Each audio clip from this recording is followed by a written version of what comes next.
The void, which had been Lyra's constant companion for the last 12 standard cycles, relinquished its hold with a shuddering, resonant sigh. Not the violent tear of a standard temporal breach, but a delicate, almost regretful separation from the faster-than-light continuum. For one extended moment, the sleek, teardrop-shaped vessel was utterly silent, a dark obsidian ghost suspended 80,000 meters above a planet Lyra knew only by its archaic designation, Terra. The atmospheric entry sequence was not a fiery descent, but a choreographed exercise in kinetic dissipation. The ship's ablative coating shifted wavelength, absorbing the friction rather than burning through it, rendering the entire passage virtually invisible to the planet's primitive orbital surveillance networks.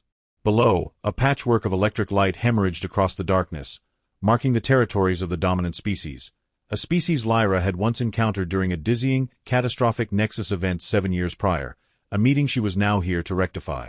The vehicle, guided by geopositional algorithms and a specific, faint energy beacon, executed a precise, controlled landing within the geometric grid of a remote Midwestern cornfield. The final contact was cushioned by a localized gravity nullification field, settling the metallic husk into the soft, yielding soil with no more impact than a heavy raindrop. The hatch hissed open, deploying a ramp of polished, cooled ceramic. Lyra stepped out onto the damp, loamy earth. She was tall, built with the lean strength of a gravity-adapted species, and her skin bore the faint, iridescent green that marked her lineage. The only concession her appearance made to the human form she studied in her logs was the subtle, elegant point of her ears, partially obscured by the dark weave of her hood. The air was thick with the strange, saccharine scent of decaying vegetation and ozone.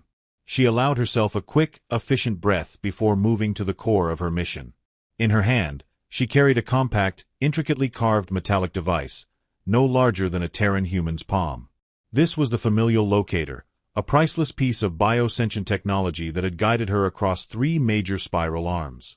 She activated the device, its surface glowing with a soft, internalized light, and directed its sensory matrix toward the nearest settlement.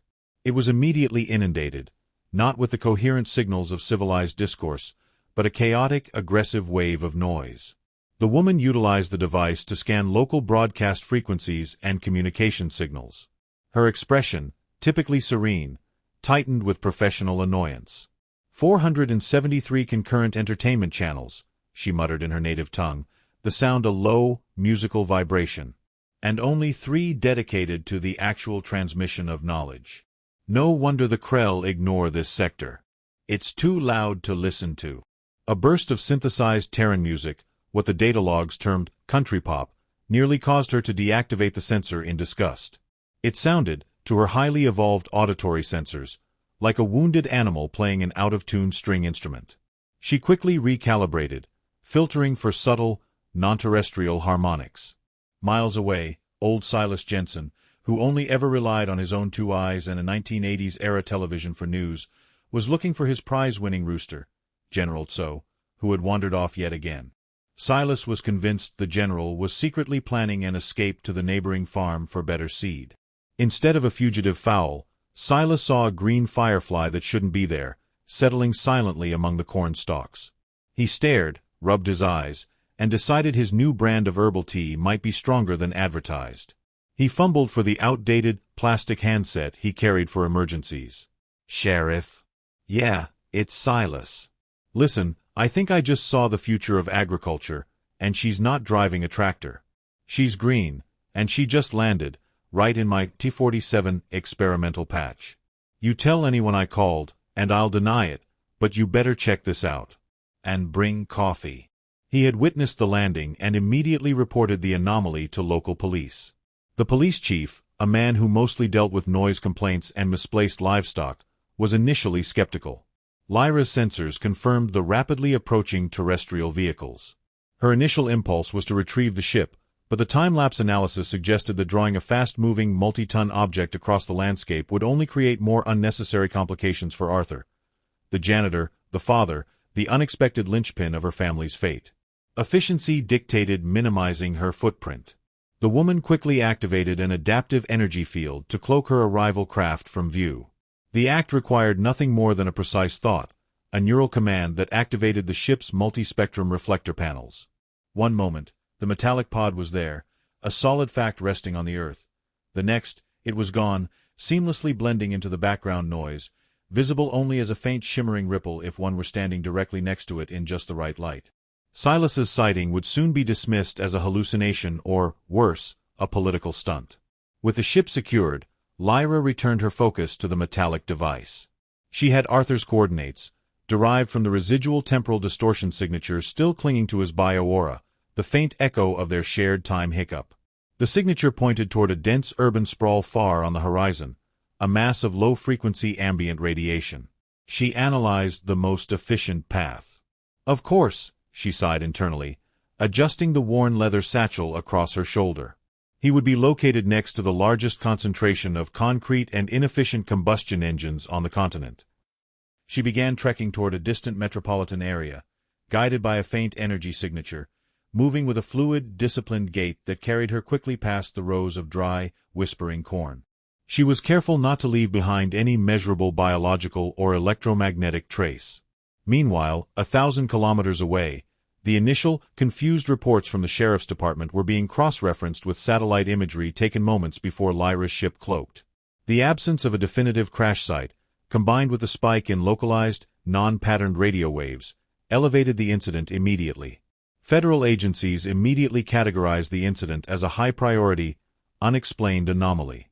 Code-named Emerald Trace, the event triggered a cascade of protocols that bypassed several layers of bureaucratic oversight. The official narrative was already being drafted. It was a stray piece of high-altitude experimental debris. Nothing to see here.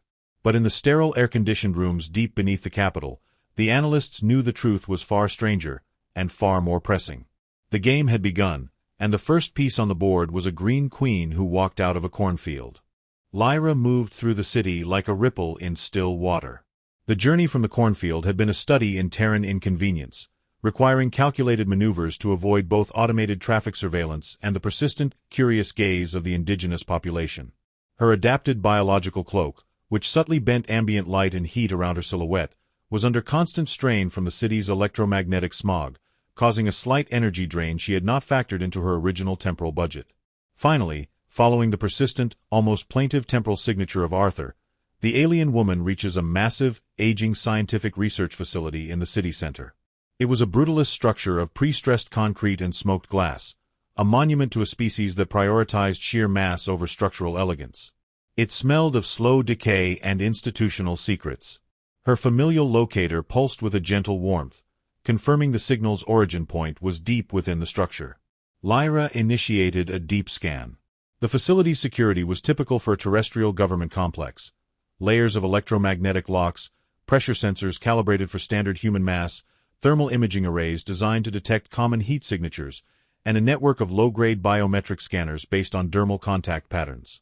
She accessed the building schematics from a publicly available municipal server, labeled, ironically, Public Infrastructure Data, and noted the glaring weaknesses in their logical architecture. They prioritize physical barriers over energy shielding, she observed to herself, the thought a silent, analytical processing stream. A curious allocation of resources. It is like protecting a hyperspace conduit with a simple, rotating wooden sign. 3 floors above, Arthur was deeply engaged in his nightly ritual. The facility's night janitor, Arthur, cleans the deserted third-floor laboratory wing. He pushed his cleaning cart, which he had affectionately christened the Serenity, after a particularly stubborn piece of equipment that refused to be relocated, with the deliberate, mournful squeak of a man who had accepted his station in life. He wore heavy, sound-dampening headphones, currently blasting a highly energetic 1980s synth-pop track about escaping a bad situation and driving into the sunset, loud enough to drown out the low thrumming of the facility's particle accelerator which occasionally vibrated the floorboards and his teeth.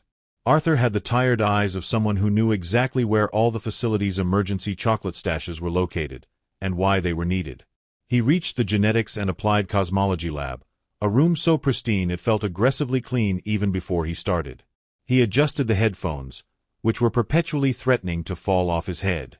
Right, he muttered to himself, using the reflection in a polished steel counter to check for stray spinach in his teeth. Gotta polish this floor until it reflects the crushing weight of my own mediocrity. Just another Tuesday night spent contemplating the infinite vacuum while fighting floor stains. It was a coping mechanism, a tiny, self-deprecating joke to ward off the silence and the potential gravity of the work being done around him. He paused, feeling a faint, almost subliminal buzz in the air, but quickly dismissed it.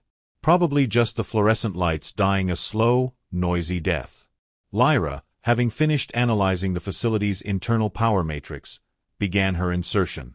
The alien woman uses the metallic device to pinpoint Arthur's exact location within the structure. The device functioned not by GPS, but by locking onto the residual temporal energy signature, the unique echo left by Arthur's exposure to the quantum-entangled space-time flux during their initial encounter.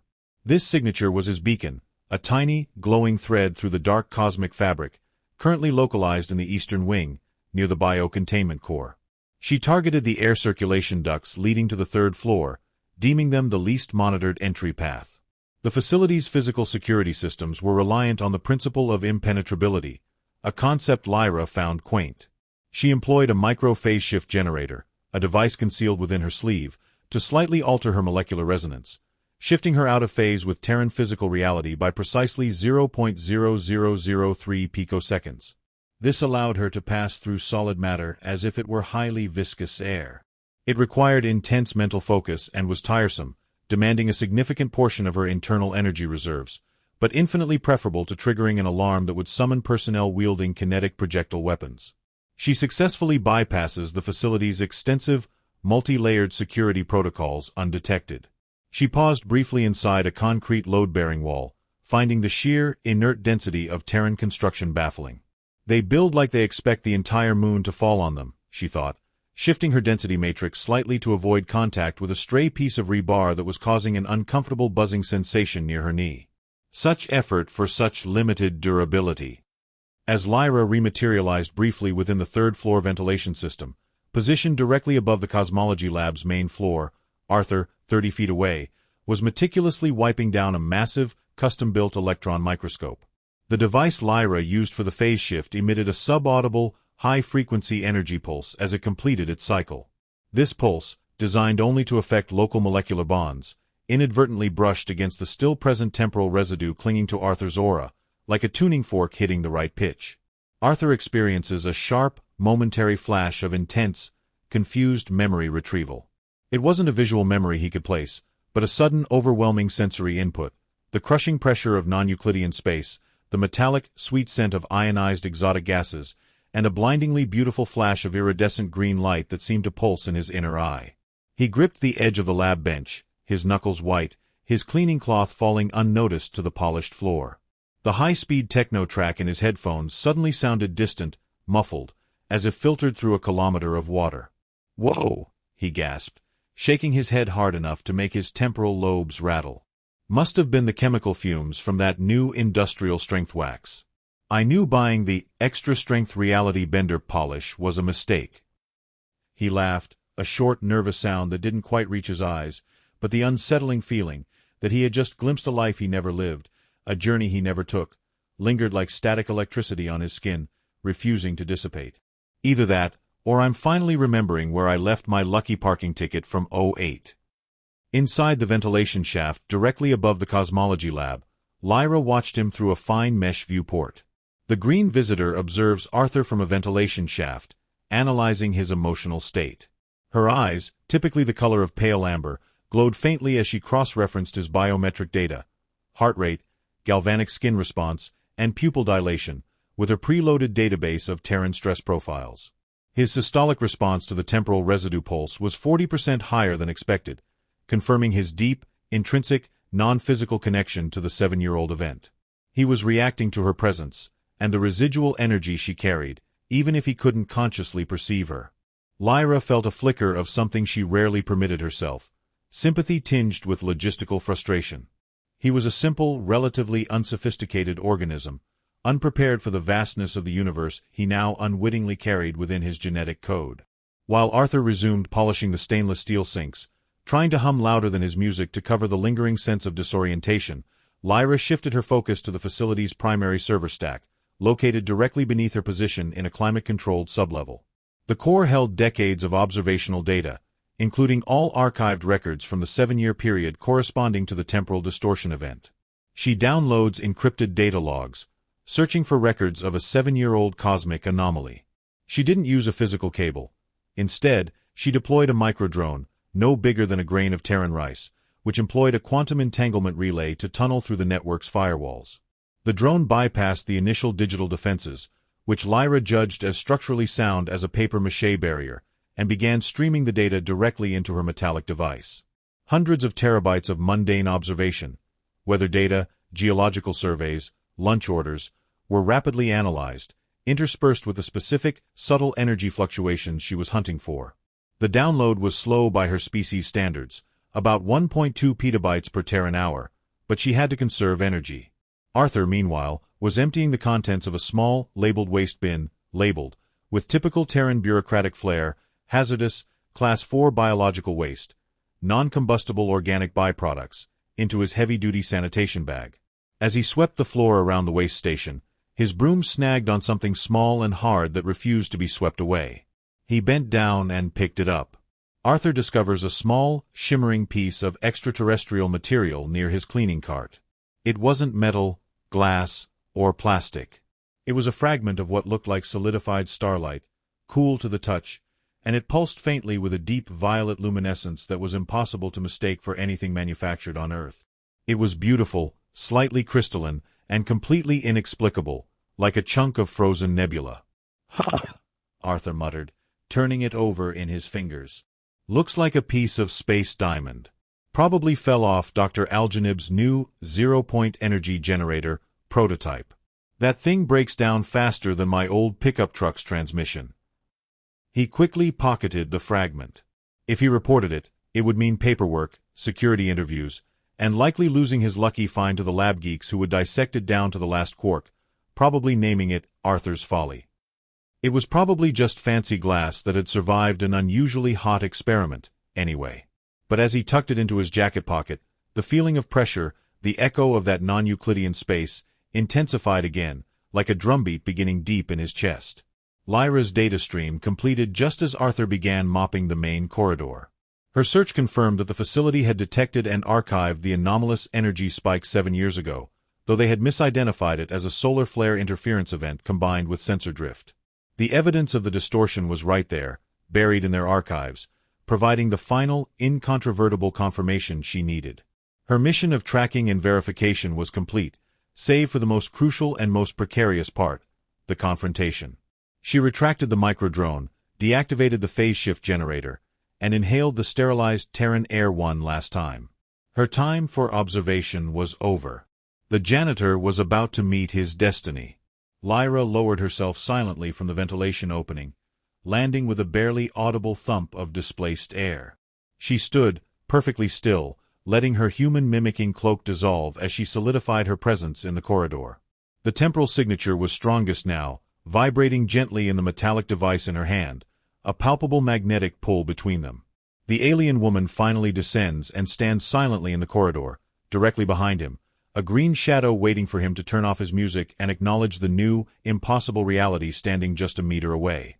The bass thump of the 80s track vibrated the floor, covering her presence entirely.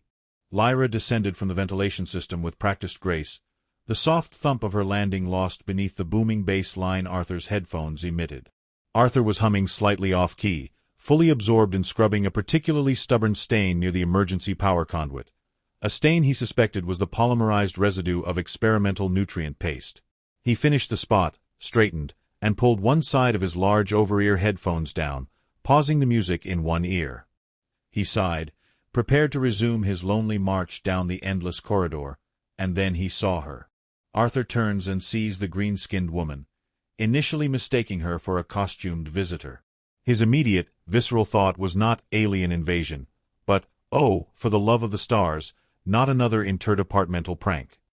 Every year, the cosmology team tried to one-up the robotics lab with a more elaborate, late-night shenanigan. The woman standing before him was easily the best costume he had ever seen. The skin tone was a magnificent, iridescent jade, and the pointed, elegant ears looked perfectly sculpted, emerging subtly from her dark hair. She was wearing a perfectly tailored, dark jumpsuit that seemed to absorb ambient light. "Look, lady," Arthur began, pulling his headphones entirely off and letting them rest around his neck. "I appreciate the dedication to method acting, but the annual nerd prom is next month. Did Dr. Kim send you?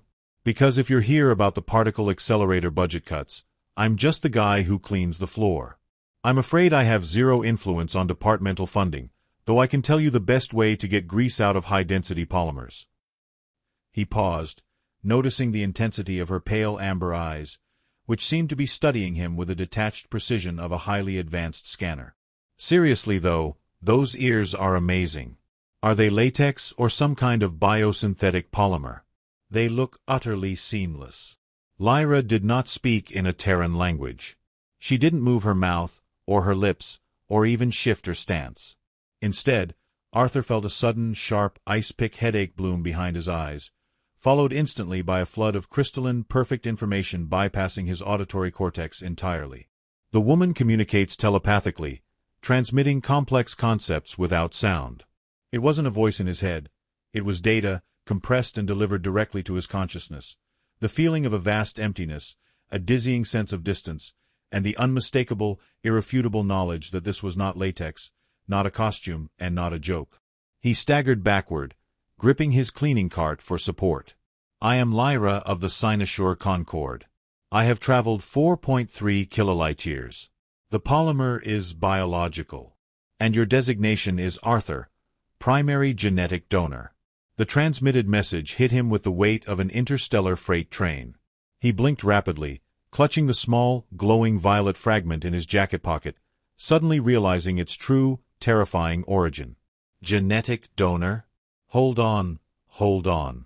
I donated blood once, maybe plasma, but that was years ago, and I am pretty sure they checked the "no alien offspring" box on the consent form. He tried to laugh again, but it caught in his throat, sounding wet and panicked. Lyra raised the metallic device she held. Its intricately carved surface pulsed again, the glowing light intensifying. It was a masterpiece of biosensient technology, designed not merely to track energy signatures, but to link and categorize specific genomic markers across vast stellar distances. She reveals the metallic device is a familial identification and tracking unit. The primary purpose, Lyra transmitted, was validation and retrieval. Then, the device executed its primary function. A shimmering three-dimensional holographic image sprang to life above its surface, projecting into the sterile air between them. The image was of two young children, twins, a boy and a girl, perfectly formed and impossibly precious. They were smiling, caught in a moment of pure, innocent joy. And they had her skin, the same iridescent green, faintly glowing, and they both possessed the exact, distinct elven-style ears that marked Lyra's species. The device projects holographic images of two young children with green skin and pointed ears. The sight was the final, devastating blow to Arthur's fragile sense of reality. The complex neurological data Lyra had transmitted finally fused with the temporal echo that had been residing, dormant, in his brain for 7 years. The pressure, the scent of ionized exotic gas, the crushing feeling of space, it all coalesced into a single, terrifying, crystal-clear memory. A ship, not unlike the one that had landed in the cornfield, violently pulled out of real space by an unexpected rogue wormhole, throwing it into close proximity with his own deep space research vessel, an old, semi-automated cargo hauler he was operating at the time, delivering specialized sensor components to a remote lunar mining outpost. Arthur recognizes a distant, almost forgotten memory of an encounter in deep space years prior. He remembered the panic, the tearing sound of reality, the brief, desperate moments of shared survival as their two ships stabilized, the shocking sight of Lyra on his bridge, utterly beautiful and entirely impossible. The Delta 9 event, he whispered, his voice hoarse. The name of the incident he'd been told was merely a massive, undocumented solar flare that had wiped his ship's hard drives and left him with a concussion. The flare. It wasn't a flare. Lyra's response was immediate and dryly scientific. It was a localized quantum displacement coupled with a high-velocity, near-temporal collapse event. The woman explains the high-velocity, temporal distortion event that led to their brief union. The window of stabilized reality was minimal, approximately 48 Terran minutes, sufficient for the transfer of genomic data and the formation of a zygote, though highly unconventional. My species' genetic makeup allowed for the assimilation of your Terran markers. We did not anticipate the resulting temporal echo would be strong enough to guide me back after 7 cycles, nor did we anticipate the dual manifestation. Her tone was entirely detached, clinical, as if discussing the repair history of a broken toaster. Unconventional. Arthur spluttered, shaking his head and gesturing wildly at the floating, smiling image of his green children. Unconventional? I'm a janitor. I clean up after brilliant people. Now you're telling me I accidentally fathered 2 cosmic mixed-race toddlers during a space-time fender bender? That's not unconventional. That's grounds for an intergalactic paternity suit. The tension was thick enough to slice with a laser scalpel, yet the sheer absurdity of his predicament forced a panicked, nervous chuckle from him. Lyra ignored the existential crisis swirling around her. She focused on the practical logistics.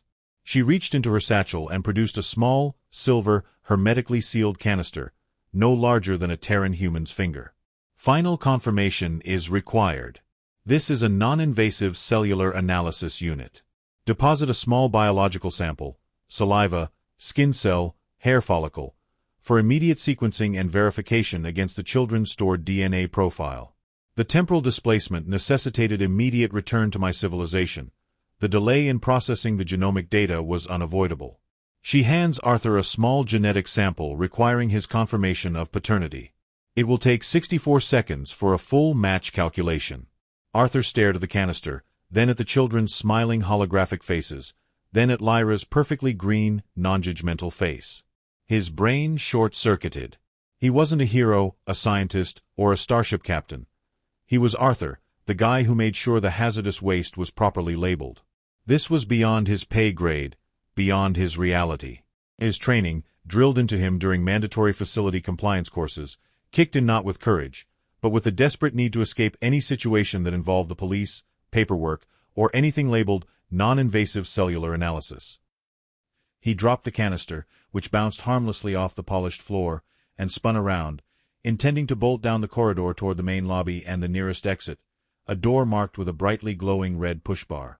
He slammed his elbow against the wall next to the door, intending to hit the bar, but instead his hand connected squarely with a smaller, recessed button behind a clear plastic guard.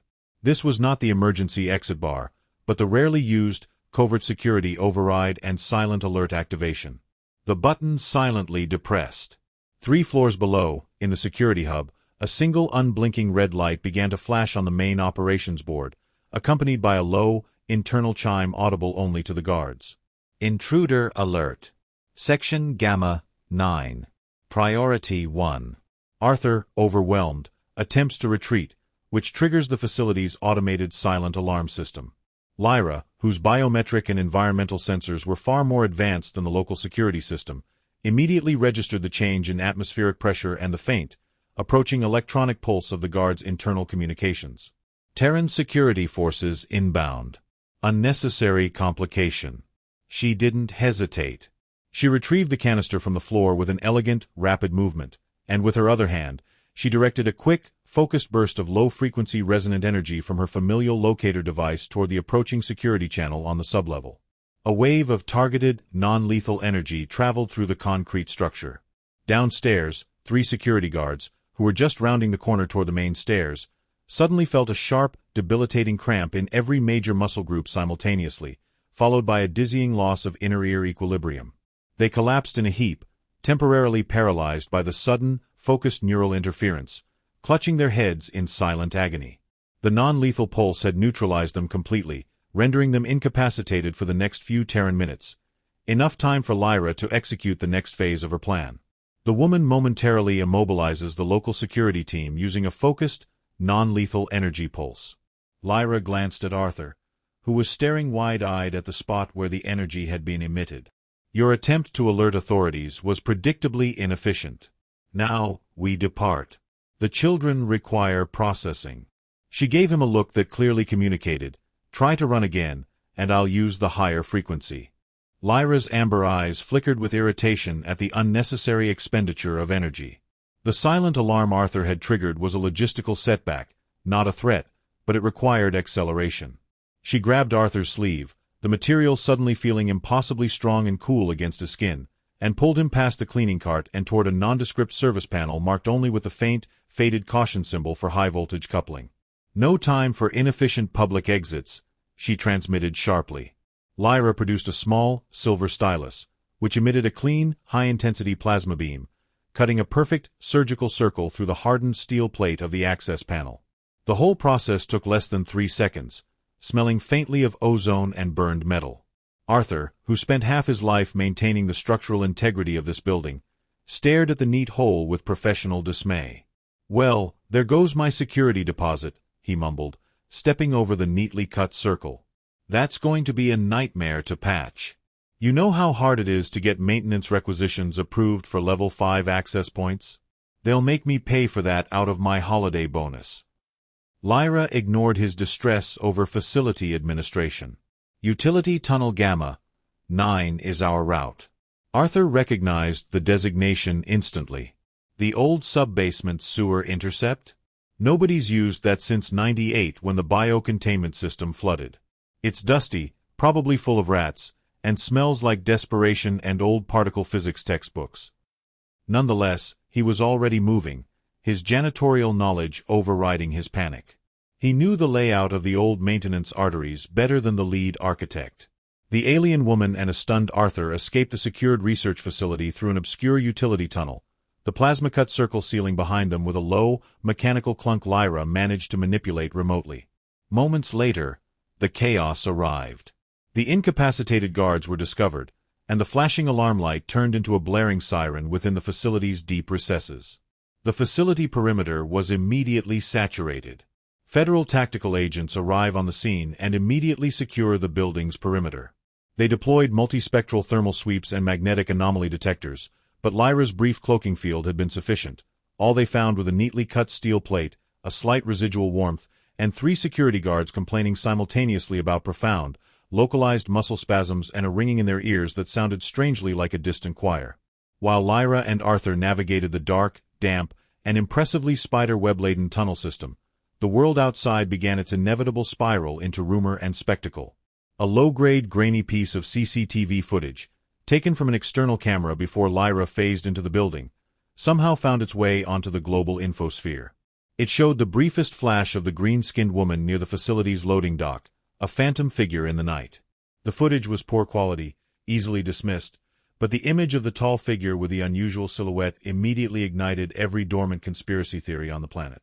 Blurred CCTV footage of the green visitor is leaked, causing immediate global media panic and speculation. News feeds screamed about the Emerald Interloper, pointed ear paternalism, and the Green Menace. Lyra intercepted a local broadcast on her device, the news anchor looking simultaneously terrified and euphoric. "They speculate I am here to steal their water," Lyra transmitted to Arthur with clinical amusement. "Or perhaps their precious, genetically modified seed corn. Terran media is a remarkable study in self-absorption." No, we're not worried you're here for the corn," Arthur wheezed, wiping cobwebs off his forehead as they climbed an access ladder. "We're worried you're here for the paperwork. And the paperwork is what's going to get me fired."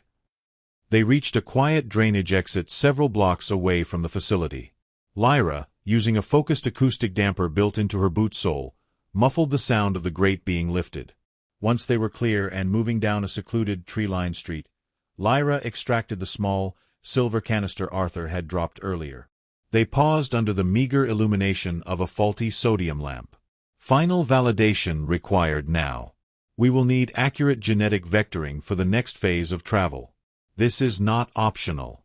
Arthur sighed, staring at the canister. "Okay, fine. But this better be less awkward than my last paternity test." That one involved 3 weeks of nervous waiting and a very judgmental lady named Brenda. He reluctantly produced a single strand of hair from his scalp, an act Lyra watched with the patience of a galaxy-spanning civilization observing a simple chemical reaction. She dropped the hair into the canister. The silver surface immediately began to glow and pulse with internal, complex bioluminescence, cycling through reds, blues, and finally settling on a steady, calm, affirmative green. Match probability: 99.9997%. Confirmation complete. You are the father. The alien woman processes the genetic data from the sample Arthur provided. Arthur stared at the green glow. He didn't feel relief, joy, or even total horror. He felt numb, like he'd been hit with a cosmic 2x4. 99.9997? What about the other 0.0003%? Is that the part that wants me to clean their room? Because I'm drawing the line there. I'm a father, not a maid service to the stars. He ran a hand through his already disheveled hair, trying to process the reality of being a biological father to two children whose mother treated a gravitational anomaly like a minor traffic delay. Arthur attempts to process the reality of being a biological father to extraterrestrial children. The magnitude of the realization sat on him like a collapsing star. Meanwhile, Lyra, already 3 steps ahead in the operational sequence, pulled her metallic familial locator device out again. The device was now confirming not just Arthur's paternity, but also receiving frantic, fragmented data streams from her home sector, streams that indicated the security breach she had feared. She needed to send an immediate, encrypted alert. I must establish a temporary high-gain link. Your civilization's primary communication network is too secure for direct access, but their defunct assets are frequently left online and unmaintained. Defunct assets? Arthur asked, already knowing the answer. A communication relay is required. The nearest available low-orbit synchronous satellite, listed in your public infrastructure files as Orion 7, decommissioned 20 years, power source depleted. Oh, Orion 7, Arthur chuckled, a genuine, if tired sound. They never turned that thing off. It just runs on residual solar charging and the sheer bureaucratic inertia of never canceling the electrical bill. It's like the universe's most expensive nightlight. Lyra used a highly focused, directional radio wave emitter on her device, amplifying the signal using Arthur's genetic code as a unique transmission key. She aimed the beam high into the pre-dawn sky, momentarily overriding the satellite's ancient operating system. She didn't send a traditional message, but a cryptic string of quantum-entangled data, a warning signature detailing the updated genetic vectors and her current location coordinates, routing it back through a deep space tachyon relay node near the Cynosure system. She accesses a remote, defunct Earth satellite to relay a cryptic message back to her home star system. The message was a faint whisper across the vastness, but it was enough. As the signal pulsed out, the external pressure continued to build. Deep within a fortified subterranean bunker beneath the capital, high-ranking military and civilian leaders were in a state of high alarm. The silent incapacitation of the guards, the sophisticated plasma breach, and the highly anomalous energy spike detected during Lyra's brief interaction with the defunct satellite had escalated the incident past debris and into contact. Governments around the world convene an emergency security session to address the situation, analyzing the limited data with terrifying gravity. They were moving from containment strategy to potential confrontation models. Lyra, monitoring the increased electromagnetic noise, knew they needed a secure, remote location now. She needed an environment that offered maximum visual security and a minimum of human interference. I know a place, Arthur said quietly, pulling Lyra down a less-traveled side street. It's far, old, forgotten, and the only people who go there are local historians and birds. It's got thick walls, no security, and, best of all, the electric company gave up trying to read the meter a decade ago. We can drive there in my truck, the Comet. She may look like she runs on rust and sheer will, but she gets the job done. 40 minutes later, after an eventful drive that involved Arthur arguing with his truck for several minutes before it would turn over, they arrived at a derelict structure on a high, remote hill outside the metropolitan area. It was the old Carver Astronomical Observatory, built in the 1950s and abandoned when orbital telescopes rendered its giant dome obsolete. The paint was peeling, and the giant dome, once a testament to human curiosity, was static and silent. The woman sets up a temporary, low-profile refuge in an abandoned astronomical observatory outside the city. Lyra performed a quick infrascan of the structure. Structural integrity: 72%. Occupancy: 0. Electromagnetic signature: negligible. Suitable. She deactivated her portable energy cloak, allowing herself a small measure of relief. Back at the research facility, the tactical agents were still finding nothing but the overwhelming evidence of superior technology. Under intense media scrutiny and government pressure, the facility's director was forced into a humiliating public statement. The research facility is forced to admit publicly that an unexplained high-security incident occurred, confirming a penetration event while downplaying the existence of a green visitor. But the admission was too late. Lyra looked out of the dusty window of the observatory, seeing the familiar arc of her home constellation, dimly visible above the city's light pollution. The danger was not over. It had only just found them. Her message had been sent. Now, they waited for the response. The air in the abandoned observatory dome was stagnant and cold, smelling faintly of old electrical ozone and the accumulated dust of decades. Arthur sat on a folding chair he'd swiped from the janitorial closet, feeling both terrified and profoundly ridiculous. The colossal, non-functional telescope that once peered into the infinite now loomed over him like a colossal, judgmental metallic idol. Lyra stood opposite, holding the new device, a shimmering skeletal halo of linked bio-crystal conductors that folded out from a compact cylinder with silent, disconcerting mechanical precision. "It looks like a very fancy bike helmet," Arthur observed, running a nervous hand over his thin hair. "Or maybe a prop from a very expensive movie about people who can't remember where they parked. Look, I'm still dealing with the fact that I'm a baby daddy to 2 kids whose ears are pointier than my financial planning. I don't know if I'm ready for a deep dive into my forgotten space hookup." Lyra's gaze was utterly unwavering. She began the explanation, the information flowing directly into his mind, clear and clinical. "Your original memory was deliberately suppressed, not by the ship's primary systems, but by the automated temporal stability matrix. When it registered the severe, destabilizing quantum entanglement caused by the temporal flux, the matrix prioritized your immediate neurological function over full recollection. The abrupt trauma of a sudden, deep space reality shift is frequently lethal to your species' narrow neural bandwidth. The matrix implemented a protective cognitive block to prevent fatal neuroshock." Arthur scoffed, the sound weak in the vast dome. "So your technology gave me the cosmic equivalent of a really bad case of amnesia and a headache that lasted 7 years? And all that for my own safety?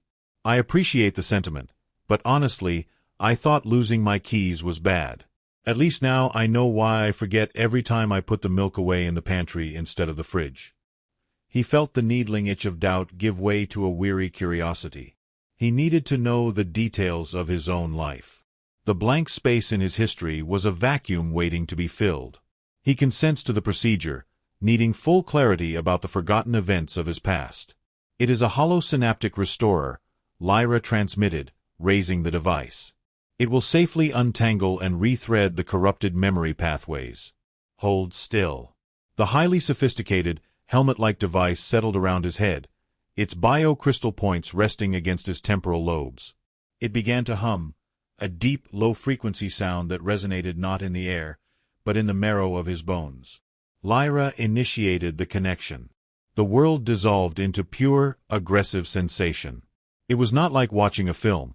It was an instantaneous, total neural link-up that bypassed every sensory filter. The memories rushed in, a torrent of ionized exotic gases, the smell of burnt hydrogen fuel, the dizzying, crushing pressure of non-Euclidean space folding in on itself.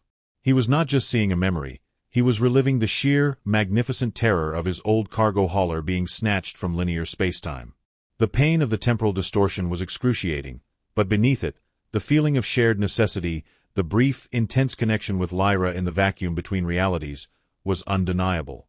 The neural link activated, flooding Arthur's consciousness with sharp, precise details of their connection. He distinctly remembered the color of the bridge of her ship, the configuration of the antimatter containment field, and the exact, terrifying moment the chronometers stalled. He distinctly remembers the name of her star system, Cynosure, a word that tasted like pure light on his tongue, and the temporal circumstances of their brief meeting. It was a chaotic nexus point, a place where time didn't flow, but folded. The final surge of data confirmed her identity. She was Lyra, a starship navigator of high rank aboard an Ethel-class long-haul exploration vessel. He saw his own role in the event, providing the necessary low-frequency magnetic ballast from his vessel to prevent her ship from being shredded by the unstable rift, a simple act of mechanical troubleshooting that had been the catalyst for everything. Arthur begins to understand the vast cultural and technological differences separating their two worlds. He saw the clean, bio-integrated elegance of her society contrasted with the rusty, inefficient complexity of Earth's infrastructure. "You are an essential technician. Your skill in managing mechanical failure in adverse conditions saved my entire crew," Lyra's inner voice insisted, devoid of flattery but full of sincere appreciation. "Your people's methods are crude, but your dedication to repair is formidable.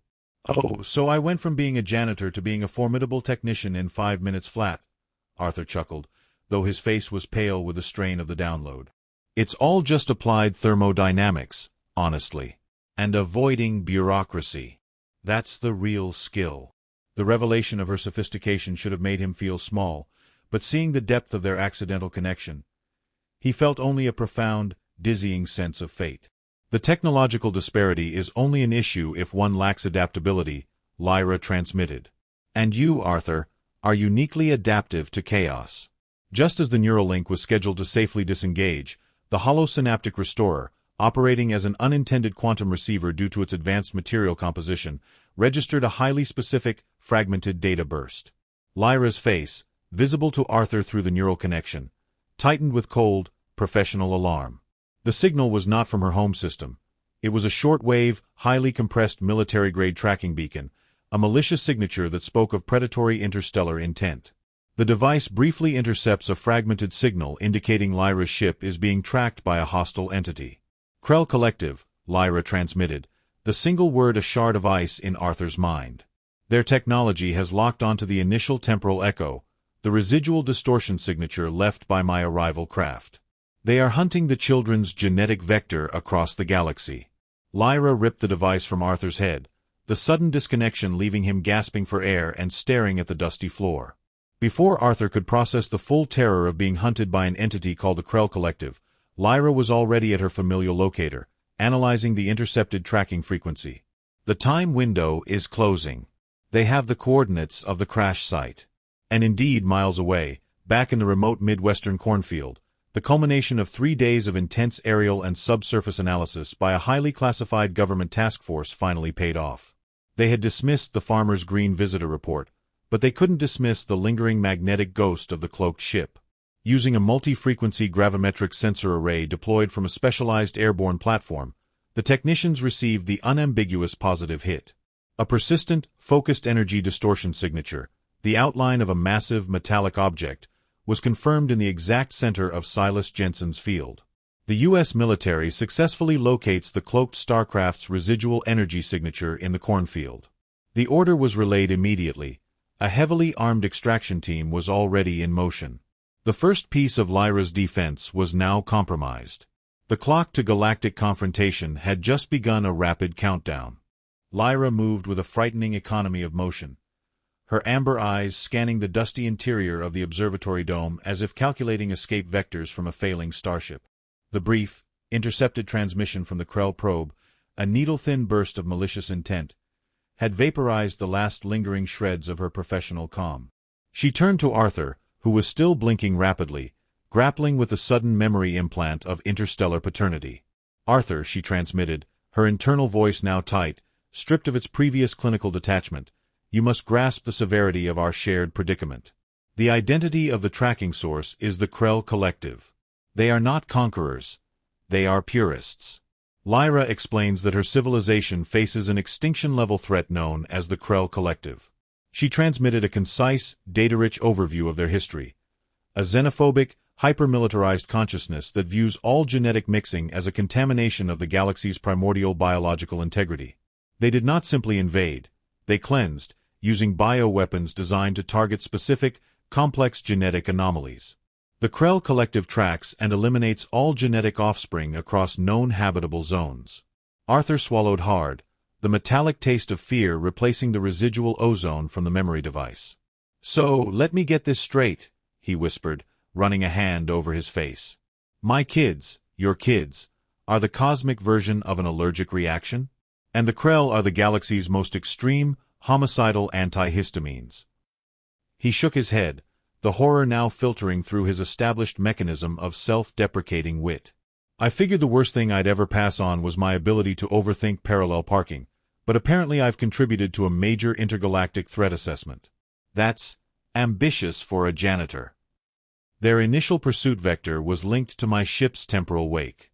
Now, with a successful DNA match, you are the final key to their location matrix. They will not stop. They cannot permit the existence of hybrid genetic code that incorporates their target's markers. Lyra's revelation landed with the full force of a celestial body collision. Arthur realizes his children are directly sought by a hostile interstellar force. He stopped thinking about the building's maintenance issues and focused, for the first time, solely on the safety of the two smiling green children he had only seen in a hologram minutes ago. The abstract terror of the Krell became the very concrete, primal fear of a father protecting his young. Lyra moved to the heavy, dusty observation port of the dome, peering out into the twilight. We cannot remain in this structure. I am transmitting telemetry data now. This vessel, the one I arrived in, is an Ethel-class interdiction transport. It is configured for short-hop, high-stealth maneuvers, primarily for intelligence retrieval and swift deployment. It lacks the necessary power core and cryostasis capacity for a successful deep space transit and long-term relocation of 3 adults and my children. Lyra reveals her current vessel has a limited-range propulsion system, unsuitable for long-term escape. It will not survive a sustained pursuit outside the solar system, nor can it defend against a dedicated Krell warship. It is merely a transport mechanism. As she spoke, she simultaneously accessed the observatory's ancient, terrestrial radio telescope controls, a massive, analog console with blinking lights and bakelite knobs, and began to detect a disturbing pattern of energy signature convergence. Your local government's reconnaissance teams have pinpointed our location. Lyra explained that the energy surge from the holosynaptic restorer, combined with the initial phase shift field she deployed last night, had left a lingering temporal wake detectable by Earth's high-sensitivity electromagnetic sensors. Earth scientists analyzed the residual energy signatures left behind at the abandoned observatory site, triangulating their position using airborne assets. They are not the Krell, but they are equally disruptive to the required tactical exit strategy. Arthur peered through the window, squinting. Drones. Looks like the military's latest toy. The Falcon 900 surveillance unit. Very fast, very annoying, and very good at taking highly unflattering pictures of me cleaning the restroom ceilings. He estimated their arrival time. We have maybe 7 minutes before they're close enough to deploy non-lethal deterrence, which in this context probably means a net gun and a very stern lecture about unauthorized building access. 7 minutes is insufficient time for a clean extraction, Lyra transmitted, her hands flying across her metallic locator device. We must go. Arthur and Lyra are forced to abandon the observatory immediately as reconnaissance drones approach the location. As they scrambled back toward the battered pickup truck, the Comet, which was parked strategically beneath a large, overgrown cedar tree, Lyra finalized a modification to her single piece of multi-use hardware. The metallic familial locator, which had served as a genetic scanner, a phase shift controller, and a basic communication relay, now had a new, terrifying purpose. Lyra folded the delicate biocrystal filaments into an antenna array, overriding its primary function. I am converting this to a multispectral jamming matrix. It will not stop the Krell, but it must confuse the Terran pursuit force long enough for us to reach the vessel. Lyra modifies her metallic familial device into a powerful, short-range communication scrambler. It will flood the local spectrum with meaningless white noise, mimicking a solar flare coupled with a massive internal network failure. It's crude, but effective. Arthur was already fumbling with the keys to the Comet, muttering darkly about the state of its combustion timing. Right, back to the cornfield. The place where this all started. It's poetic, I suppose. If by poetic, you mean the most logistically unsound idea since the invention of the self-stirring paint bucket. He started the truck with a roar that sounded less like an engine and more like a collection of metal components having a violent argument.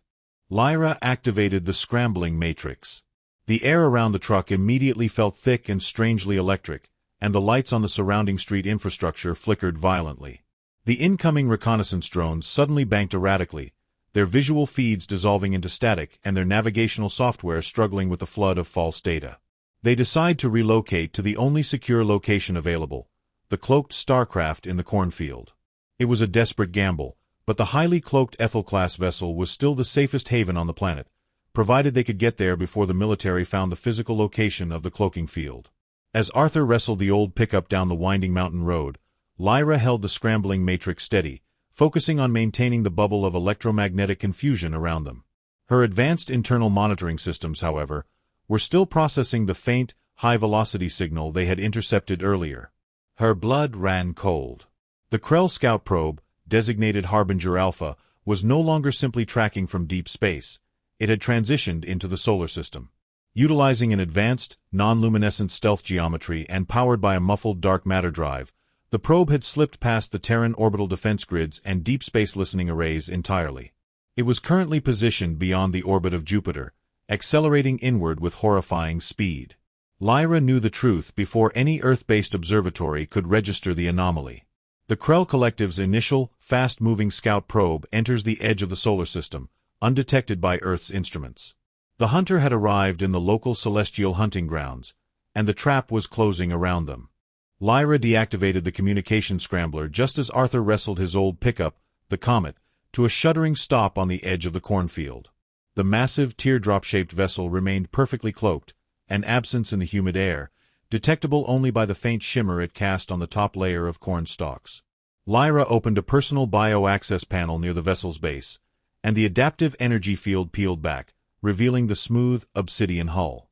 "Enter quickly," Lyra transmitted. "The local military is adjusting its sensor calibration to compensate for the last field burst." Arthur gripped the door handle, took a deep breath of agricultural humidity, and walked up the polished ceramic ramp. Arthur enters the starcraft for the first time, overwhelmed by its advanced biological architecture and scale. The interior was unlike any Terran machine. It wasn't riveted metal and exposed wires, but a seamless, living space. The walls pulsed softly with internalized light, and the floor felt warm and pliable, adjusting to his weight. "It's gorgeous," Arthur muttered, rubbing his hand along a console that felt like cool, polished bone. "It smells a little like a very clean terrarium. I was expecting more flashing lights and levers, maybe a do not press button covered with caution tape. This is intimidatingly ergonomic." Lyra moved directly to the central control core, a pedestal of shimmering, interwoven biofilament threads. She placed her familial locator device into a recessed dock, allowing the ship to fully integrate the newly verified genetic vectors. The cloaking field was compromised by my multiple unscheduled deployments. I must rephase the multi-spectrum energy field to compensate for the Terran gravimetric sensors and the Krell tracking protocols. Lyra successfully stabilizes the ship's energy field, making their position nearly impossible to detect. The humming of the vessel dropped an octave, settling into a deep, comforting bass resonance that Arthur could feel in his chest. "That should hold us for approximately 2 Terran hours against any non-dedicated detection array." 2 hours, Arthur calculated, pacing the flexible deck. "That's roughly the time it takes the government to decide who gets the jurisdiction over the cornfield. We should be fine." He stopped at a workstation that displayed the ship's operational data in a complex, three-dimensional holographic projection that floated in the air. He touched the interface, and the projection immediately adapted to display the navigational logs in his native language. The sheer distance covered was staggering. Arthur views the vessel's primary navigational logs, confirming Lyra's immense journey across the galaxy. He traced the path, noting the signatures of 2 major intergalactic voids and the risky routing near a high-radiation nebula. "You came all this way just because of a 30-minute incident in 2018? That's dedication. I won't even drive 15 miles for gas if the price is 2 cents higher than yesterday." Lyra materialized a small, circular projection near the command deck, overriding the navigational data. The image displayed a crystalline, dark chamber. In the center, suspended in a column of gentle blue light, were 2 small pod-like containers, the stasis units for their children. The projection shifted, showing a real-time recording of the twins' last conscious moments before entering stasis, their bright green skin contrasting with the cool blue light, smiling and waving. "They are secure," Lyra transmitted, her internal voice carrying a rare, profound warmth. "They are contained within the generational cryovault aboard the Cynosure home station. Their internal chronometers show a negligible passage of subjective time. They are waiting for their parent to return." Lyra shows him a real-time recording of their children, who are safely secured in a stasis unit on her home planet. Arthur stared, the holographic faces of his children, impossibly real, cementing his commitment to Lyra and the safety of the mission. The moment of parental bonding was immediately shattered by a strident, electronic alert from the Deep Space Detection Array. Lyra accessed the incoming telemetry data from her external sensors. The Krell Scout probe, Harbinger Alpha, has bypassed the Oort cloud and is accelerating. It is employing an unpredictable gravitational slingshot maneuver around the Terran moon. Projected arrival in low orbit, 63 minutes. They discover the Krell scout probe is accelerating its trajectory, heading directly toward Earth.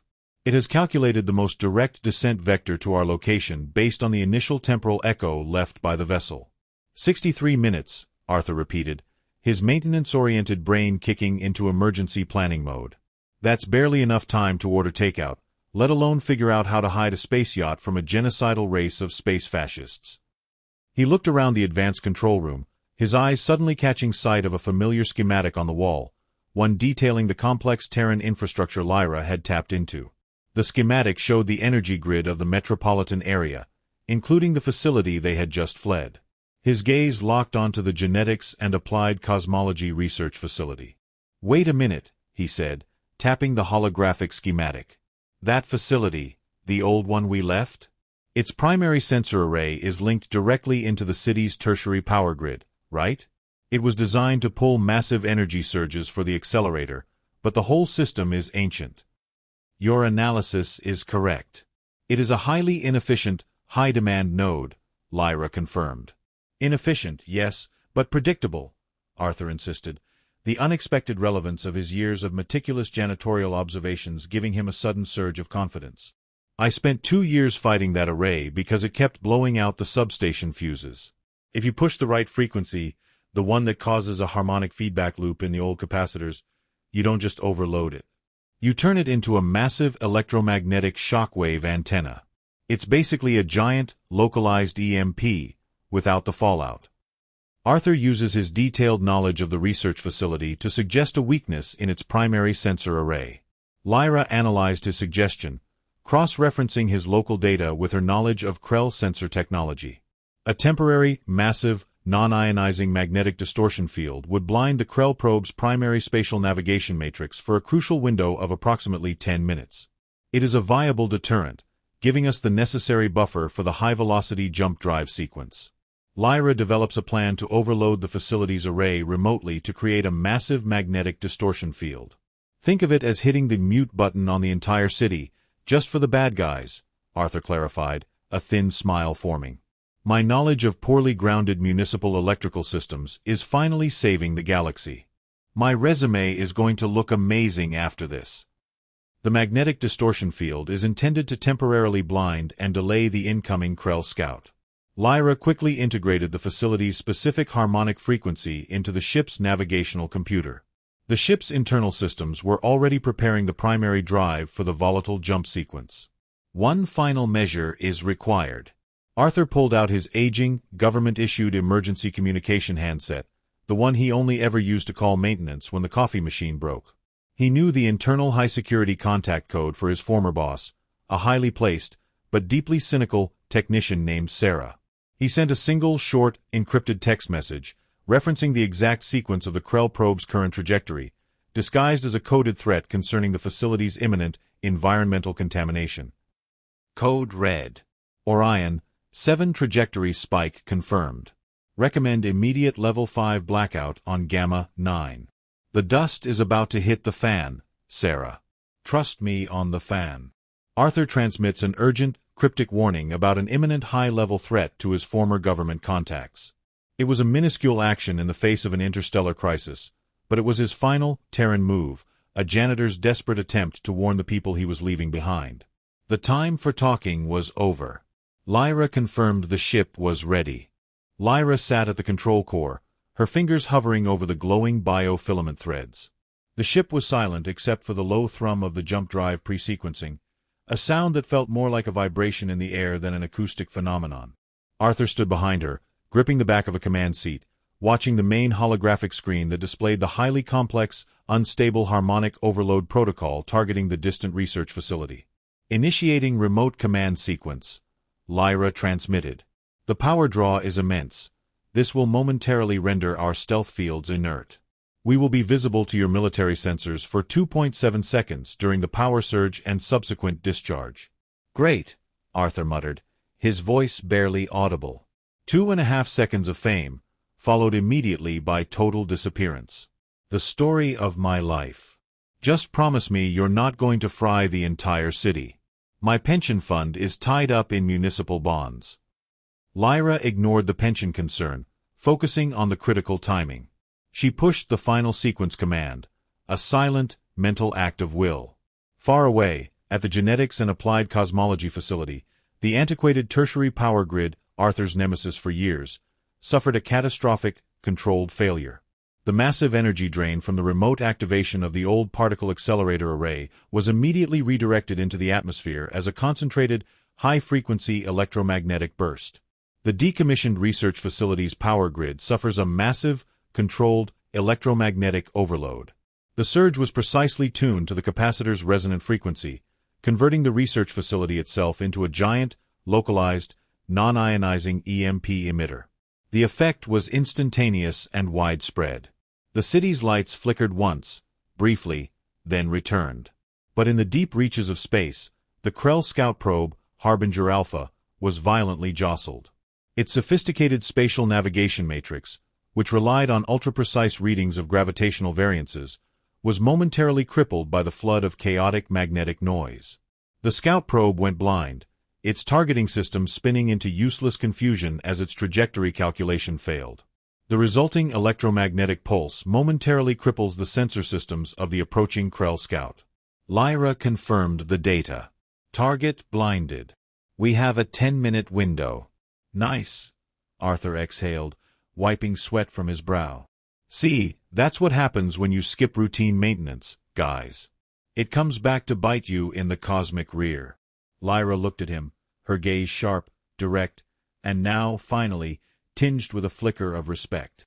Your knowledge of Terran inefficiency proved essential. Now, the final step. Are you ready for cynosure vector jump? Arthur looked at the holographic display, which showed Earth as a shrinking blue marble, beautiful and impossibly fragile. He thought of his old apartment, his sensible shoes, the comforting rhythm of his lonely, ordered life. He thought of the paperwork. Then he remembered the flash of ionized gas, the crushing pressure of non-Euclidean space, and the two smiling green faces in the cryovault. His tired eyes, the eyes of the night janitor, settled with a firm resolve he hadn't known he possessed. Ready, he said, the single word a solid affirmation that felt heavier than his cleaning cart. The serenity. I think I'm done cleaning up other people's messes. I'd like to start making my own on a galactic scale. Arthur confirms his final conscious choice to leave Earth permanently and protect his children.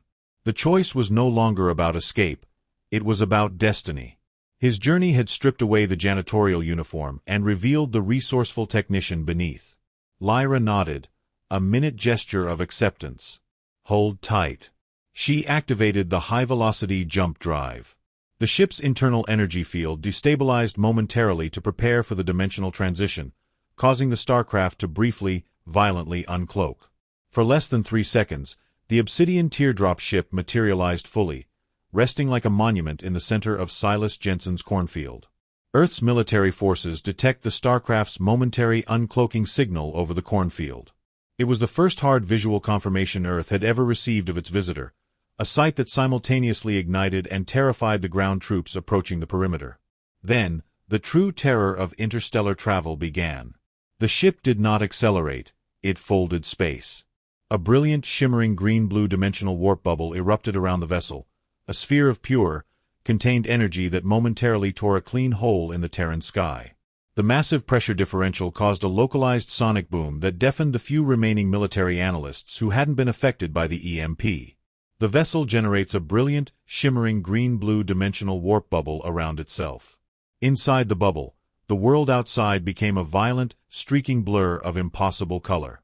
Arthur screamed, not in fear, but from the visceral, crushing sensation of nonlinear acceleration that felt like every particle of his body was trying to decide which direction it wanted to fly. The jump lasted exactly 0.0001 seconds of Terran time. When the ship stabilized, the noise ceased. The pulsing interior of the Ethel-class interdiction transport returned to its warm, organic hum. Arthur hung suspended in his seat's inertial dampening field, breathing heavily. Lyra accessed the navigation screen. Jump successful. We are now 7,000 light-years from Terra, on a non-linear trajectory to the cynosure system. The Krell probe will recover and calculate our jump path, but the chaotic nature of the EMP-induced distraction buys us sufficient lead time. The starcraft disappears completely from the solar system moments before the Krell probe recovers. Arthur unbuckled himself, swaying slightly. He looked back at the main viewport. The stars were strange, shifted, and utterly silent. He was now an alien in a landscape of unimaginable depth. He reached into his jacket pocket and pulled out the violet, crystalline fragment of solidified starlight he had found days ago. "Did Sarah get my text?" he asked.